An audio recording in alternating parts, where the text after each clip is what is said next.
Le commissaire du gouvernement, il plaide pour la vérité, il poursuit l'action publique, il défend l'intérêt général.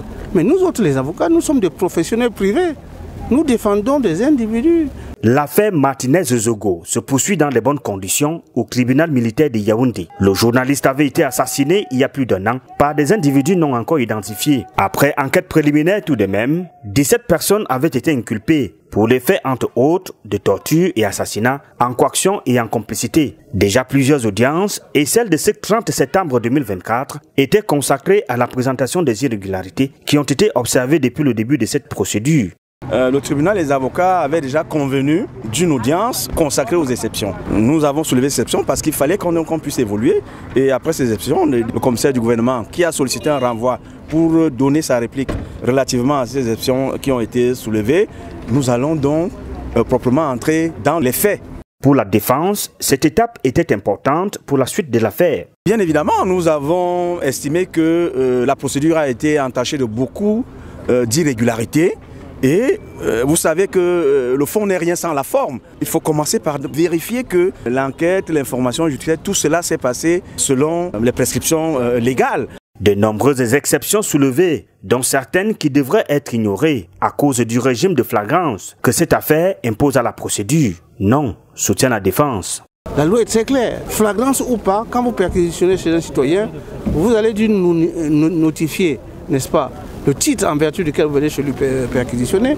Agents de police et de gendarmerie, ils doivent se laisser fouiller avant de pénétrer dans les lieux de perquisition. Le seul scellé qui a été fait dans ce dossier, ce sont les scellés qui ont été faits à l'immeuble. Et quand on s'est rendu compte au cours de la procédure que ces scellés avaient été ouverts par un commissaire de police, tout seul dans son coin, et avaient été manipulés. Cette riposte vise la nullité totale ou en partie de la procédure au tribunal militaire de Yaoundé. Possible?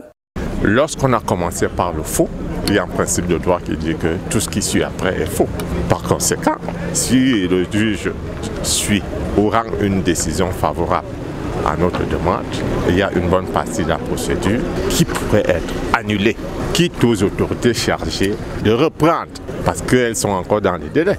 La nullité, il faudrait un certain nombre de préalables, que certains éléments de la procédure aient été confectionnés de manière irrégulière et que cela soit constaté par le tribunal et par les autres parties et que cette nullité, même si elle avait été excipée, que la conséquence de cette nullité soit la nullité de la procédure. A également fait l'objet de débats au cours de cette audience l'ordonnance de mise en liberté provisoire des principaux accusés Jean-Pierre Moukbelinga et Maxime Eko, ordonnance signée en septembre 2023 mais qualifiée plus tard de fake. La défense dit faux avec insistance. Cette ordonnance existe. J'ai donné des copies aujourd'hui au tribunal. Nous demandons qu'il se prononce. Vous ne pouvez pas dire qu'un juge s'est assis dans son bureau, a interrogé les gens, a découvert des pistes et a rendu une ordonnance et a fait appeler par son greffier les avocats qui se sont déplacés ici devant le tribunal militaire, à qui on a notifié ces ordonnances-là.